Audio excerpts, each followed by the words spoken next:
Hi, my name is Aziz Farhan bin Muhammad Azri from class RSR 1113C and my metric number is 2020838708. I will present about the definition, purpose and history of swimming. Definition: swimming in recreation and sports, the propulsion of the body through the water by combined arm and leg motion and the natural flotation of the body. Swimming as an exercise is popular as an all-around body developer and it's particularly useful in therapy and as exercise for physically handicapped person. It also taught for life-saving purpose. For activity that involve swimming, there are also diving, life-saving, surfing, underwater diving, and water polo. For the purpose, swimming is a healthy activity can be done by most people throughout their life. It is low-impact workout that has several mental and body health benefits all while being a good recreational. The history of swimming. Swimming did not emerge as a popular sport of pastime until the early 19th century. A national swimming society was formed in the United Kingdom, with competition being toward the end of that century. In the early days of the sport, the most popular stroke was what has become to be known as modern-day breaststroke. The sport made its debut at the Olympic Games in 1896 and has featured in the sport roster ever since.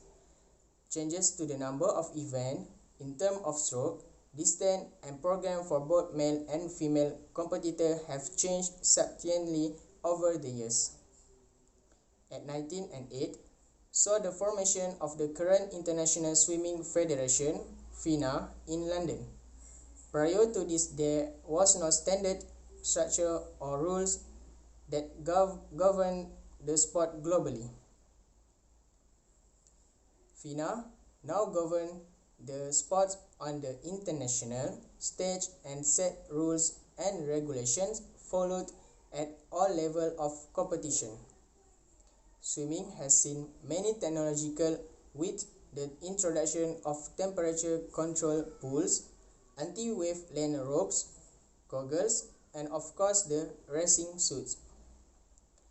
The sport has continued to grow with current World Championship and Olympic swimming seeing more than 30 nations competing for medals. Then, the equipment and attire.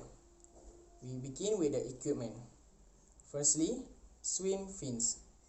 Rubber fins are used to help keep faster and build strength and technique, but are illegal in a race. They also improve technique by keeping the feet in the proper position while kicking. Secondly, hand paddles. Swimmers use this plastic device to build arm and shoulder strength while refining hand pulling technique. Hand paddles attach to the hand with a rubber tubing or elastic material. Thirdly, we have a kickboard. A kickboard is a foam board that swimmers use to support the weight of the upper body while they focus on kicking. Next, we have a snorkel. A snorkel is a plastic device that helps swimmers breathe while swimming. This piece of equipment helps the swimmers practice keeping their head in one position, along with training them for the proper breathing technique of breathing in through the mouth and out of the nose. Then, nose clip. A swimming nose clip is very similar to swimming ears plug. It's a clip that goes on a swimmer's nose while they are swimming. Swimming nose clips are used to keep water out of swimmer nose if that they are very uncomfortable with or struggle to do on their own. So, we continue with the attire. Firstly, Swimsuit. Men swimsuit. It is called trunks. Swimming trunks are what comes to mind when someone say men's swimsuit. Men's swimsuit trunk also happen to be the most common swimmer's choice for men. They are often made from light, fast-drying material. Next, women bathing suit.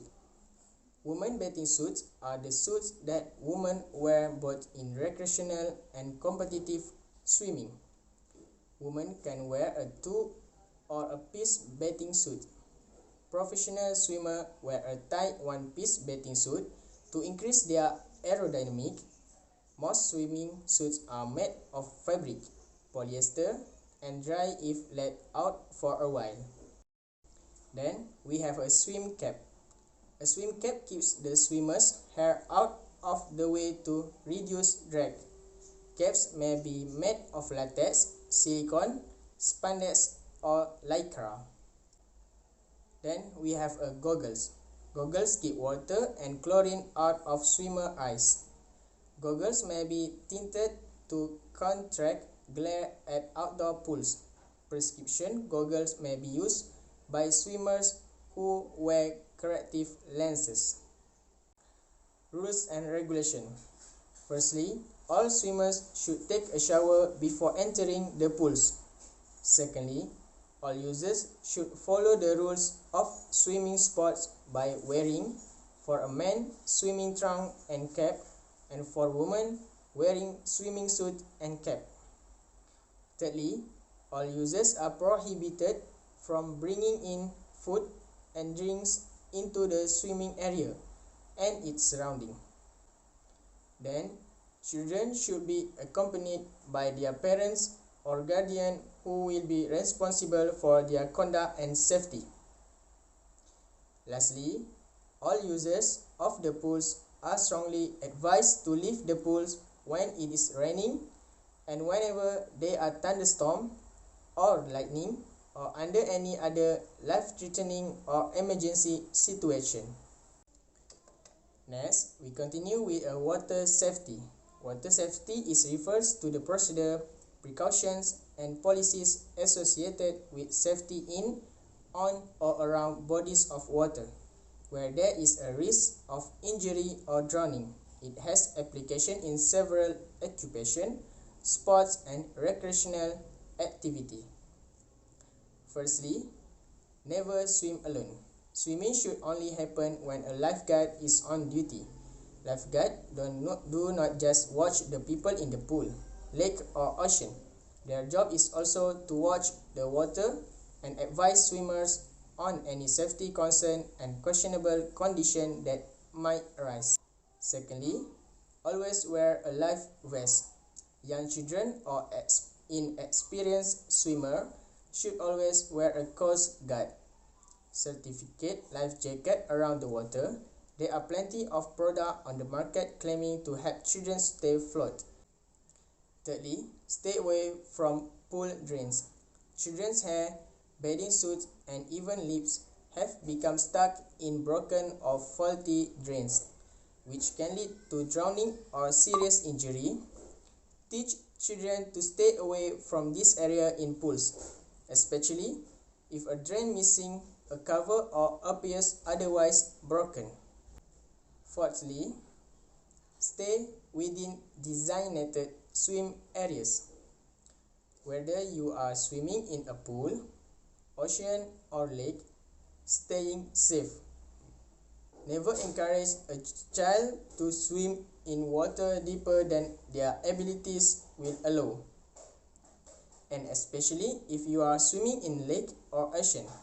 Always follow guidelines local lifeguard has established.